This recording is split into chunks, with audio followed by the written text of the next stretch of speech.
좋으신 아버지 하나님, 오늘도 새날을 저희들에게 허락하시고 주님의 은혜로 한 날을 살아가도록 인도해 주시는 것을 감사합니다. 오늘도 주의 말씀을 빛으로 등불로 삼아 참으로 그 말씀을 따라 살아갈 수 있는 귀한 날이 되도록 저들의 마음을 일깨워 주시며 성령님 저들에게 지각을 더해 주시기를 원합니다. 그래서 오늘 하루도 하나님 앞에서 복되게 살아가는 귀한 날이 되도록 은혜를 베풀어 주옵소서. 이 나라 이 백성들에게도 은혜 주시어 하나님의 은혜로 이 나라를 굳게 세워주시고 또 정말 공의와 정의가 있는 나라, 하나님이 사랑하고 이웃 사랑하는 나라가 되도록 축복하시길 원하오며, 오늘도 말씀을 붙들고 주님의 은혜 가운데 살아가는 자녀들마다 도우시되 육체의 질고로 고통받는 분들은 강건하게 주님 치유하여 주시옵고, 저들의 삶에 이런저런 일들로 하나님의 도우심을 구하는 자들마다 형통하게 하시고 여호와 이레의 은혜가 함께하여 주시옵소서. 이 시간도 주의 은혜로 귀한 시간 되어지기 원하오며 예수님의 이름으로 기도하옵나이다. 아멘. 하나님 말씀은 예레미야 6장 1절부터 8절까지 말씀입니다. 예레미야 6장 1절부터 8절까지 말씀입니다.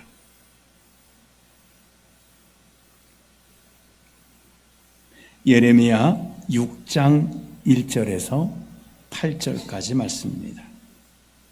우리 말씀을 같이 합독하시겠습니다. 베냐민 자손들아, 예루살렘 가운데로부터 피난하라. 드고아에서 나팔을 불고 베낫게렘에서 깃발을 들라. 재앙과 큰 파멸이 북방에서 엿보아 오미니라. 아름답고 우아한 시온의 딸을 내가 멸절하리니 목자들이 그 양떼를 몰고 와서 주위에 자기 장막을 치고 각기 그 초소에서 먹이리로다. 너희는 그를 칠 준비를 하라.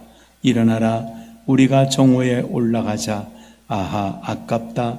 날이 기울어 저녁 그늘이 길었구나. 일어나라, 우리가 밤에 올라가서 그 요새들을 헐자 하도다. 만군의 여호와께서 이와 같이 말하노라. 너희는 나무를 베어서 예루살렘을 향하여 목책을 만들라. 이는 벌받을 성이라. 그 중에는 오직 포악한 것 뿐이니라.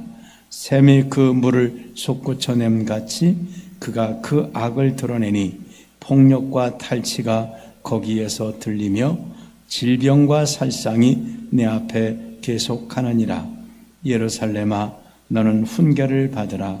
그리하지 아니하면 내 마음이 너를 싫어하고 너를 황폐하게 하여 주민이 없는 땅으로 만들리라. 아멘. 하나님께서는 계속해서 지금 예루살렘 백성들에게 회개를 촉구하고 있는 그런 내용입니다. 자, 오늘 말씀도 그런 긴박한, 그러니까 지금 회개할 수 있는 기회가 그렇게 많이 남아있지 않다. 빨리 회개하라라고 권고하는 말씀입니다. 1절에 보시면 베냐민 자손들아, 예루살렘 가운데로 피난하라. 드고아에서 나팔을 불고 베낫게렘에서 깃발을 들라. 재앙과 큰 파멸이 북방에서 엿보아 오미니라. 자, 베냐민 자손들은 이 남쪽, 예루살렘 남쪽에 있었는데 빨리 성 안으로 피난하라는 거예요. 본래 평안할 때는 사람들이 이 들이나 성 밖에서 농사를 짓고 삽니다. 근데 이제 전쟁이 나게 되면 빨리 성 안으로 도망을 해야 돼요. 그러니까 베냐민 자손들 예루살렘의 남쪽에 있지만 빨리 이제 피난해야 되는 그런 아주 긴박한 상황이 되었다는 것. 드고아에서 나팔을 보며, 드고아는 이제 그 예루살렘 그 이제 주위에 있는 곳이죠. 그래서 예루살렘을 향해서 지금 저기 적군이 오고 있다고 나팔을 불고 또 베낫게렘에서 깃발을 든다. 이 베낫게렘은 서쪽에 있는 지역인데 깃발이라는 게 이제 옛날에는 이 전쟁을 알리기 위해서 그 봉화를 올린다 그러죠. 우리나라도 봉화를 올리잖아요. 저기 뭐 일본에서 외적들이 쳐들어온다 그러면 봉화를 올려서 이제 한양으로 그 소식을 전하게 되는 것이죠. 이와 같이 적군들이 이제 오는 것을 빨리 봉화를 통해서 알리라고 하는, 깃발을 통해서 알리라는 것입니다. 2절에 보면 아름답고 우아한 시온의 딸을 내가 멸절하리니, 요 아름답고 우아하게 이스라엘이 된 것은 하나님의 은혜입니다. 하나님이 아름답고 우아하게 만들어 주신 거예요.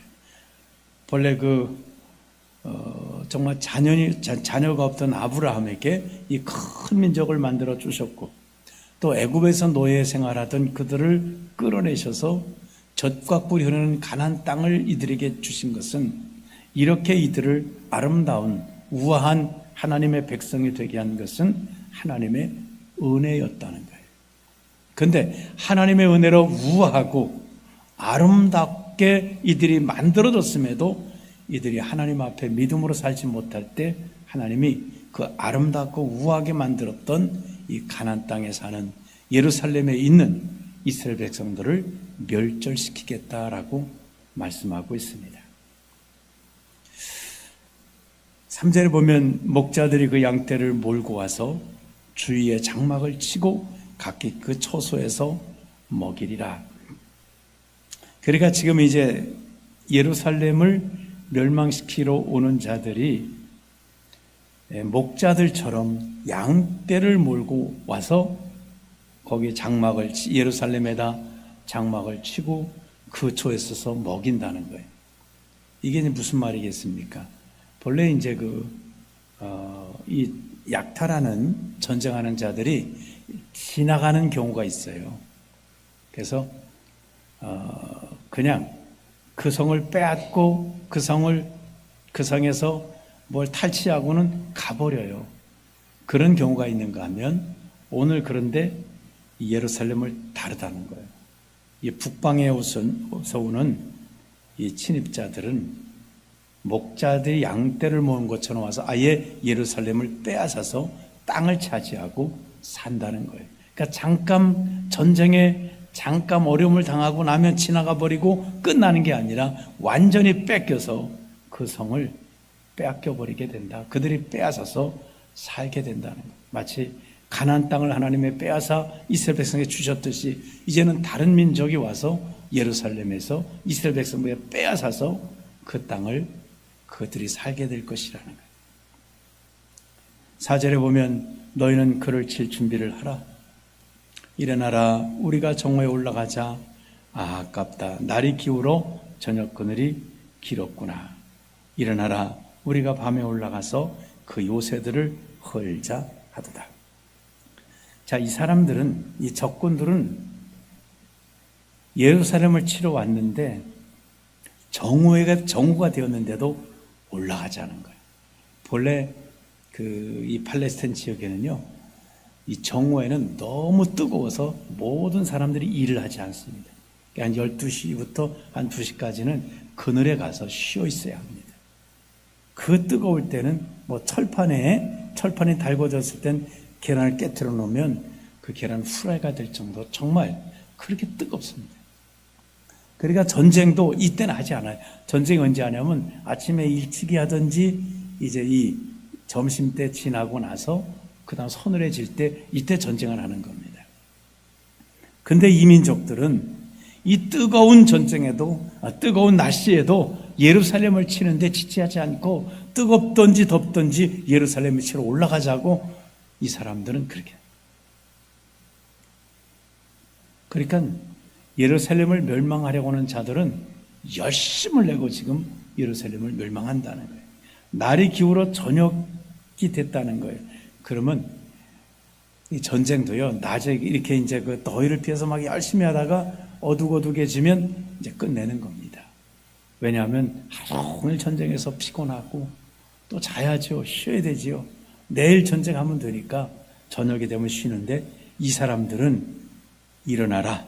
우리가 밤에 올라가서 그 요새들을 헐자 밤에도 쉬지 않는다는 거예요. 정오에도 뜨거운 햇빛에서 예루살렘을 치러 올라가고 밤이 되어도 올라가겠다는 거예요. 그러니까 예루살렘을 멸망시키려는 이 사람들은 만만한 사람들이 아니에요. 피곤할지도 모르고 지칠지도 모르고 오직 전쟁에 아주 전쟁의 아이가 몰두해 있는 사람들이에요. 이런 일이 예루살렘에 일어난다는 거예요. 6절에 보시면 만군의 여호와께서 이와 같이 말하노라. 너희는 나무를 베어서 예루살렘을 향하여 목책을 만들라. 이는 벌받을 성이라. 그 중에는 오직 포악한 것뿐이다. 하나님도 독려하세요. 이들에게 야 나무 베어서 이 목책을 예루살렘 성에다 만들어서 이들을 이제 심판을 해라.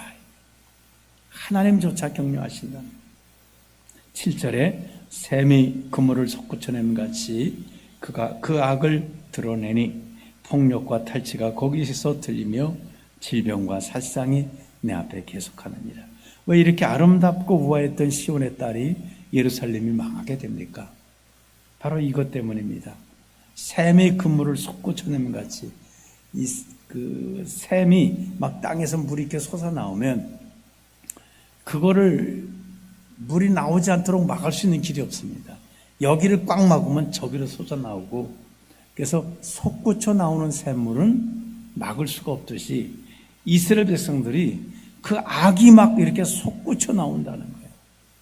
그러니까 폭력이 솟구쳐 나오고 탈취가 솟구쳐 나오고, 그래서 그 결과 그들에겐 질병과 살상이, 다시 말하면 이런 솟구쳐 나오는 악 때문에 그들에게는 저주와 심판이 임하게 된다는 게, 질병이 일어나고 살상이 그들에게 계속 일어나게 된다는 것입니다. 8절에 하나님께서 말씀하십니다. 예루살렘아 너는 훈계를 받으라. 왜 하나님은 지금 이렇게 말씀하시냐는 거예요.